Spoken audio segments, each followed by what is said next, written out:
Pernahkah Anda bertanya, mengapa hampir semua pembalap MotoGP selalu tersenyum di depan kamera? Mereka berdiri di atas podium, melambaikan tangan kepada ribuan penonton, bercanda dengan kru tim, lalu memberikan wawancara yang terdengar penuh optimisme.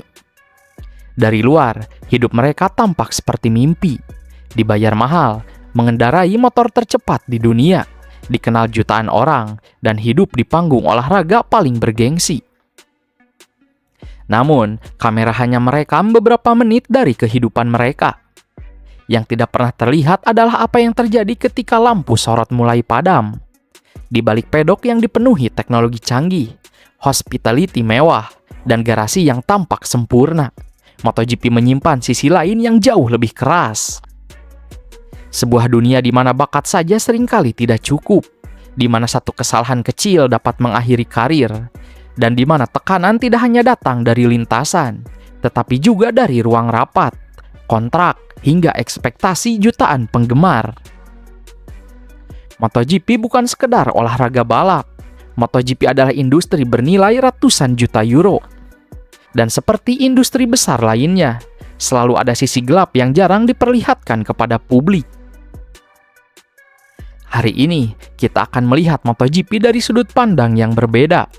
Bukan tentang siapa yang menang atau siapa yang tercepat, melainkan tentang kenyataan yang harus dihadapi para pembalap setiap akhir pekan. Karena terkadang, musuh terbesar seorang pembalap bukanlah lawan yang berada tepat di sampingnya ketika memasuki tikungan pertama, melainkan sistem yang bekerja di belakang layar.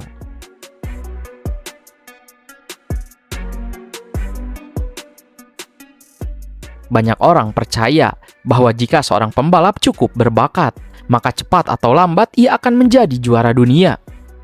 Sayangnya, kenyataan di MotoGP tidak sesederhana itu. Dalam sejarah balap motor, ada banyak pembalap luar biasa yang gagal mencapai potensi maksimal, bukan karena mereka kurang cepat, melainkan karena mereka tidak pernah berada di tempat yang tepat pada waktu yang tepat. Motor yang kompetitif bukan sesuatu yang bisa dimiliki semua pembalap. Bahkan di era sekarang, perbedaan kecil pada paket motor dapat menentukan apakah seorang rider mampu bertarung memperebutkan kemenangan atau hanya finish di posisi ke-10. Belum lagi ada persoalan dukungan pabrikan. Pembalap tim satelit seringkali harus menunggu lebih lama untuk mendapatkan komponen terbaru. Ketika tim pabrikan sudah memakai pembaruan, sebagian tim satelit masih harus bekerja dengan spesifikasi lama. Contoh yang paling jelas dapat kita lihat pada Pedro Acosta dan Fabio Quartararo. Acosta datang ke MotoGP dengan status sebagai salah satu talenta terbesar dalam satu dekade terakhir. Ia langsung mampu bersaing dengan para pembalap terbaik dunia sejak musim debutnya. Sementara itu, Quartararo bahkan pernah membuktikan kualitasnya dengan menjadi juara dunia MotoGP 2021 berkat kemampuan luar biasa dalam mengendalikan motor di batas maksimal.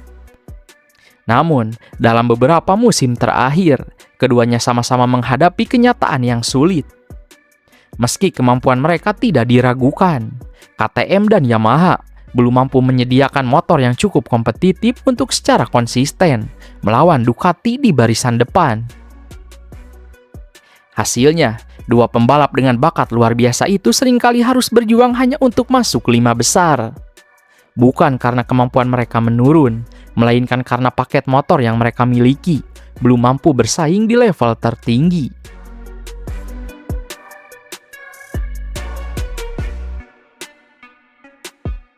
Hal paling menakutkan dalam MotoGP bukanlah jatuh, melainkan bangun kembali. Kecepatan motor yang kini melampaui 360 km per jam membuat setiap kecelakaan memiliki konsekuensi yang sangat besar. Tulang patah, ligamen robek, dislokasi bahu, hingga cedera saraf bukan lagi cerita yang langka. Yang sering luput dari perhatian adalah kenyataan bahwa banyak pembalap kembali membalap sebelum tubuh mereka benar-benar pulih. Mereka menjalani operasi pada hari Senin, mulai fisioterapi beberapa hari kemudian, dan 2 minggu setelahnya sudah kembali berada di atas motor. Bukan karena mereka ingin terlihat hebat, tetapi karena jika terlalu lama absen, posisi mereka bisa saja digantikan oleh pembalap lain. Marc Marquez menjadi salah satu contoh paling nyata. Setelah mengalami kecelakaan hebat di Jerez 2020 yang menyebabkan lengan kanannya patah, ia bahkan sempat mencoba kembali membalap hanya beberapa hari setelah operasi.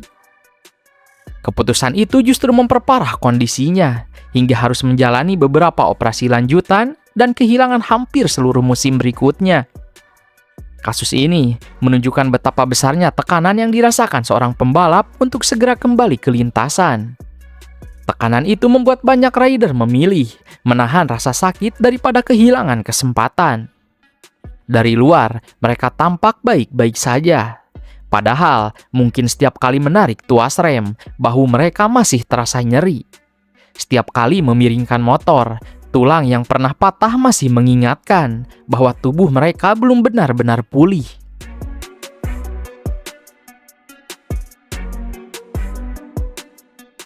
Balapan memang berlangsung di lintasan, namun banyak pertarungan justru terjadi jauh sebelum lampu start menyala. Negosiasi kontrak, perebutan kursi tim pabrikan, kepentingan sponsor, hingga strategi jangka panjang sebuah pabrikan seringkali lebih menentukan masa depan seorang pembalap dibandingkan hasil satu balapan. Ada saat di mana keputusan sebuah tim bukan didasarkan pada siapa yang paling cepat, tetapi siapa yang paling sesuai dengan arah bisnis mereka. Seorang rider bisa saja tampil luar biasa sepanjang musim, tetapi kehilangan kursinya karena faktor usia, sponsor, citra merek, atau perubahan strategi pabrikan. Salah satu contoh paling ramai adalah Jorge Martin pada 2024. Setelah tampil luar biasa dan merebut gelar juara dunia, banyak pihak memperkirakan ia akan menjadi pilihan utama Ducati Lenovo. Namun, Ducati justru memilih merekrut Marc Marquez. Keputusan tersebut memicu berbagai spekulasi, dan akhirnya membuat Martin memilih hengkang ke Aprilia. Kasus ini memperlihatkan bahwa keputusan besar di MotoGP seringkali dipengaruhi banyak faktor selain performa di lintasan. Semua itu jarang terlihat oleh penonton, yang kita lihat hanyalah pengumuman resmi. Padahal, di balik satu pengumuman tersebut, bisa jadi telah terjadi negosiasi selama berbulan-bulan.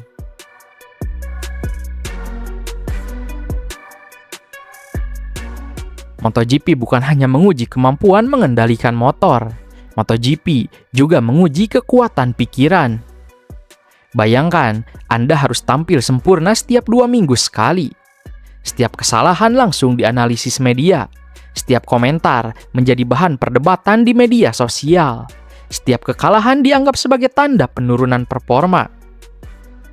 Dalam situasi seperti itu, tidak mengherankan jika tekanan mental menjadi bagian yang tidak terpisahkan dari kehidupan seorang pembalap.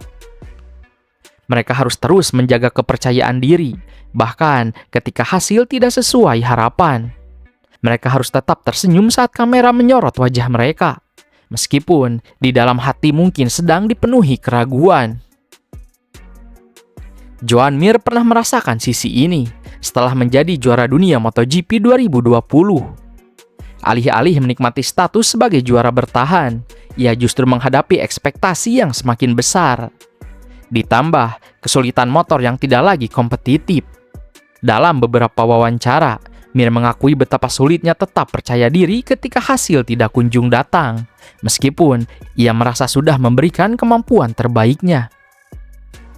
Ada yang kehilangan motivasi, ada yang kehilangan rasa percaya diri, ada pula yang membutuhkan waktu sangat lama untuk bangkit setelah mengalami kecelakaan besar. Namun, semua itu jarang menjadi berita utama, karena dunia lebih tertarik melihat siapa yang berdiri di podium.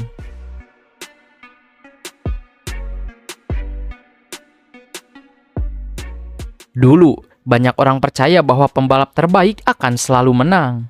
Hari ini jawabannya mulai berubah. MotoGP modern dipenuhi teknologi luar biasa. Aerodinamika yang semakin kompleks, perangkat ride height device, sistem elektronik, hingga pengembangan motor yang berlangsung hampir tanpa henti. membuat perbedaan performa semakin dipengaruhi oleh paket teknis. Bukan berarti bakat sudah tidak penting, justru bakat tetap menjadi fondasi utama. Namun kini, pembalap terbaik tetap membutuhkan motor terbaik agar mampu menunjukkan kemampuan maksimalnya. Contoh yang paling mudah dilihat adalah kisah Valentino Rossi pada masa-masa terakhir karirnya. Sebagai salah satu pembalap terbaik sepanjang sejarah, Rossi tetap kesulitan bersaing ketika Yamaha mulai tertinggal dalam pengembangan motor dibanding Ducati. Pengalaman dan bakat luar biasa tidak cukup untuk menutupi kekurangan paket motor yang dimilikinya. Ketika paket motor tidak bekerja dengan baik, bahkan juara dunia pun bisa kesulitan bersaing. Hal inilah yang membuat banyak penggemar mulai bertanya-tanya, apakah MotoGP masih sepenuhnya tentang manusia? Ataukah perlahan mulai menjadi pertarungan teknologi? Jawabannya mungkin berada di tengah-tengah.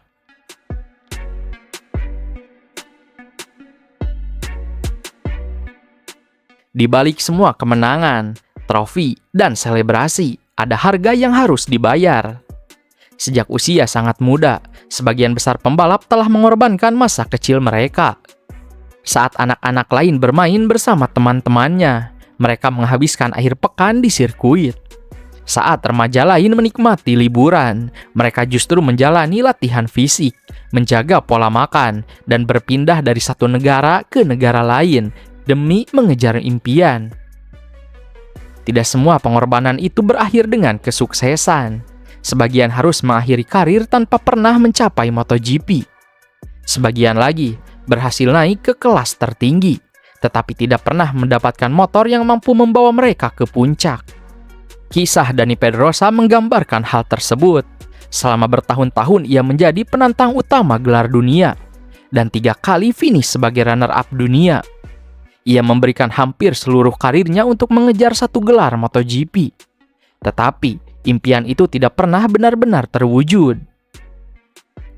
Meski demikian, dedikasi dan pengorbanannya tetap dikenang sebagai salah satu yang terbesar di era modern. Dan bahkan bagi mereka yang akhirnya menjadi juara dunia, perjuangan itu tidak pernah benar-benar selesai. Karena mempertahankan posisi di puncak seringkali jauh lebih sulit daripada mencapainya. Itulah mengapa banyak mantan pembalap mengatakan bahwa MotoGP bukan sekedar pekerjaan. MotoGP adalah cara hidup. Sebuah dunia yang menuntut segalanya, bahkan sebelum memberikan apapun sebagai balasan. Jadi, ketika kita melihat seorang pembalap mengangkat trofi di atas podium, mungkin yang sedang kita saksikan bukan hanya kemenangan dalam satu balapan, melainkan hasil dari ribuan jam latihan, puluhan kali jatuh, operasi yang tak terhitung jumlahnya, tekanan mental yang nyaris tak terlihat, dan pengorbanan yang bahkan tidak pernah diketahui publik. Karena pada akhirnya, sisi gelap MotoGP bukanlah tentang intrik atau kontroversi semata. Sisi gelapnya adalah kenyataan bahwa untuk bisa berdiri di puncak dunia, seseorang harus rela mempertaruhkan tubuh, pikiran, waktu, bahkan masa depannya.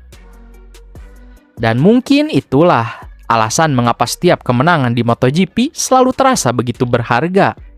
Bukan karena trofinya, tetapi karena kita akhirnya tahu betapa mahal harga yang harus dibayar untuk mendapatkannya.